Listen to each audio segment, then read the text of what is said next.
सोनपुर के जंगलों में पिंकी कौवी अपनी बहू टुनटुनी के साथ रहती थी। टुनटुनी का पति हरिया कौवा खेती करके अपने परिवार का पेट पालता था। एक दिन बहुत तेज बारिश हो रही थी। उस समय हरिया कौवा अपने खेत में काम कर रहा था।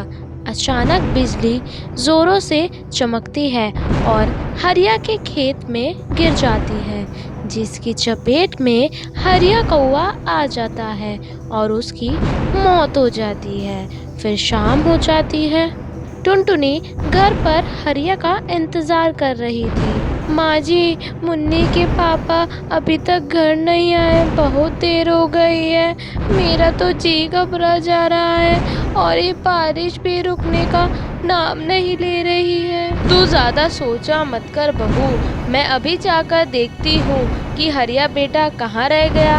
पिंकी कौवी अपने बेटे को देखने खेत पर जाती है। वहाँ हरिया कौवा को मरा हुआ देखकर वो जोर जोर से रोने लगती है। हे भगवान, ये तूने क्या कर दिया? एक ही तो घर में कमाने वाला था, तूने उसे भी अपने पास बुला लिया। अब मेरी बहू और पोती का पेट कौन पालेगा? किसी तरह पिंकी कौवी रोती बिलखलाती हुई घर आ जाती है। टुनटुनी बहू, हम लुट गए, बर्बाद हो गए। क्यों माँ जी, क्या हो गया? ये कहाँ है? जल्दी बताइए माँ जी, मुझे बहुत डर लग रहा है। बहू, हरिया पर बिजली गिर गई है और उसकी मौत हो गई है। इतना सुनते ही टुनटुनी बेहोश हो जाती है। थोड़ी देर बाद बड़ी मुश्किलों से उसे होश आता है।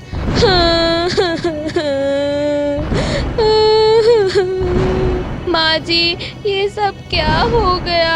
अब हमारा क्या होगा? एक वो ही तो थे घर में कमाने वाले, मेरी नन्ही सी बेटी का कौन ख्याल रखेगा? इस तरह कई दिन गुजर जाते हैं। टुनटुनी की हालत पिंकी कौवी से देखी नहीं जाती है। वो टुनटुनी को समझाने लगती है। बेटा टुनटुनी, कितने दिनों तक हरिया बेटे की याद में तू रोती रहेगी? तूने बहुत दिनों से कुछ खाया भी नहीं है। जरा अपनी बिटिया को तो देख, तुझे देखकर ये भी दुखी है। ये तो खेलना कूदना भी भूल गई है और मैं भी अब बूढ़ी हो चुकी हूँ। अब तुम्हें ही अपनी बेटी का ध्यान रखना होगा।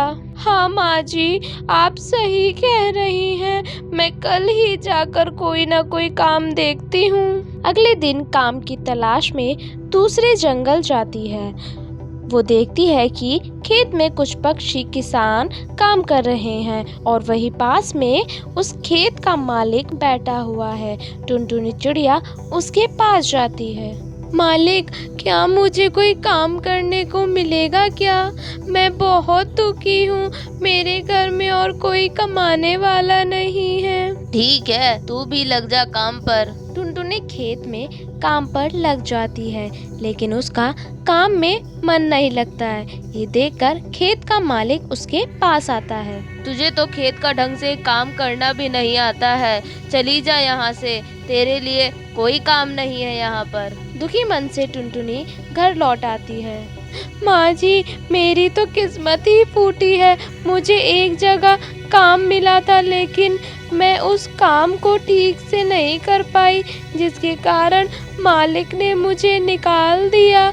अब तो मुझे अपने परिवार को चलाने के लिए एक ही उपाय सूझ रहा है। क्यों ना हम अपने ही खेत में आलू उगाएं। आलू की खेती में मेहनत भी कम लगती है और पैसे भी ज़्यादा मिलेंगे। आलू को बेचने की भी कोई समस्या नहीं है, उन्हें जाकर शहर में अच्छी कीमत में बेचेंगे।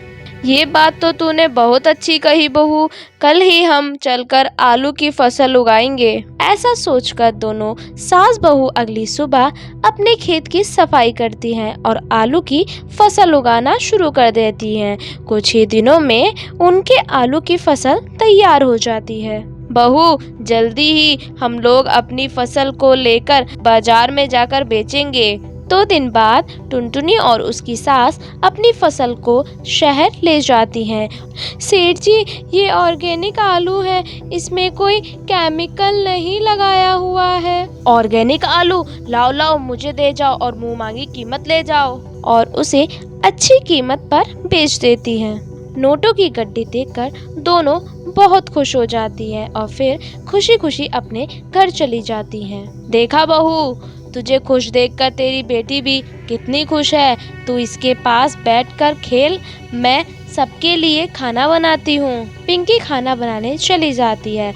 इस तरह पूरा परिवार हंसी खुशी के साथ अपना जीवन जीने लगते हैं। तो बच्चों, ऐसी ही मज़ेदार और अच्छी अच्छी कहानियों को देखने के लिए हमारे चैनल को सब्सक्राइब करें और ये कहानी कैसी लगी हमें कमेंट करना ना भूलें और वीडियो को लाइक ज़रूर करें। बाय बाय बच्चों।